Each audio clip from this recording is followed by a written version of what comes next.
Good morning. Thank you for joining me for another 5 good minutes with the Word.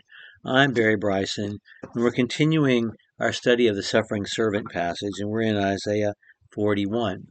It's important to remember that this passage, which is focused on the Messiah, was also written to a people about their current state. They're written probably during the reign of Hezekiah.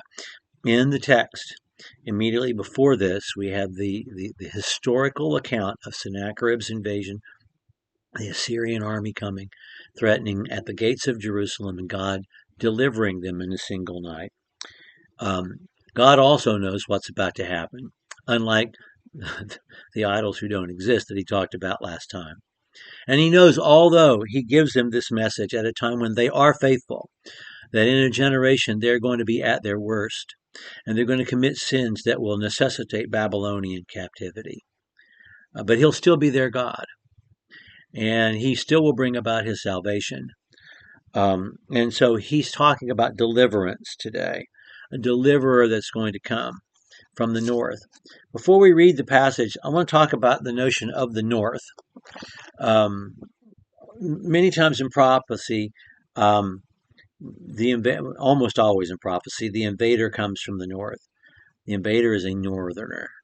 Whereas the invaders are really coming from the east or the east northeast.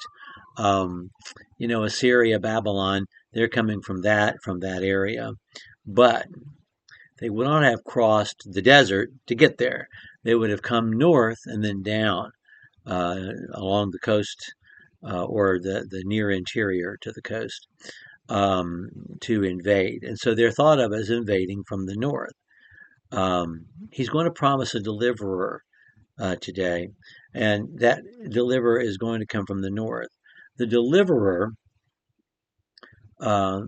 most commentators associate with Cyrus, the Kuros, Cyrus, the emperor, the leader, the ruler of Persia and Media, who will in 539, BC, deliver his decree, allowing the Jews to go back to Palestine, to rebuild the city of Jerusalem, and to reestablish their homeland. Something that God promises will happen, not only through Isaiah, but through Jeremiah as well. So a lot of prophets see that. But there's something else we've been talking about in the book of Isaiah, and that's dual fulfillment of prophecy. It is a way to demonstrate to the people who are the first readers that what's happening now is sort of a dress rehearsal for what's going to happen on a much bigger scale later. And so Cyrus as a deliverer is a prefiguring of the servant, the suffering servant who will deliver all humanity. Let's look at chapter 41, and we're going to look at verses 21 through 25 through 29. I have aroused one from the north, and he has come. From the rising of the sun he will call my name, and he will come upon rulers as upon mortar, and even as a potter treads clay. Who has declared this from the beginning, that we might know, or from former times, that we might say he is right?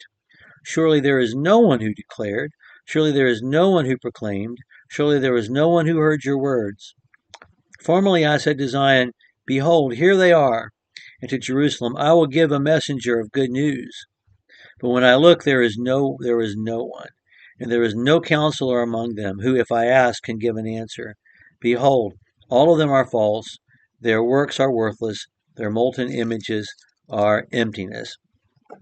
So there is a deliverer coming, and so we've got this question: if there's a deliverer coming, but God is protecting us, why would we need this deliverer to come? Well, because in later times, in the near future, they're going to worship the same idols that God declared just a few verses earlier didn't exist, are pointless, and are nothing.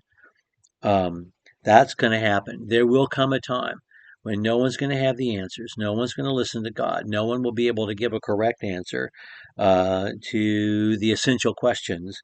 and they will be worshiping molten images that are completely and utterly empty.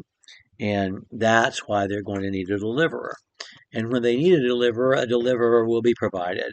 And of course, Cyrus will be, in a sense, their deliverer of the moment, but our deliverer eternally is the servant. And so in the next chapter, which we'll look at next time, we'll start with the phrase, "Behold my servant," and he will start to introduce his servant to us, the suffering servant that this passage, this larger passage, is about. Thank you for joining me for another 5 Good Minutes with the Word.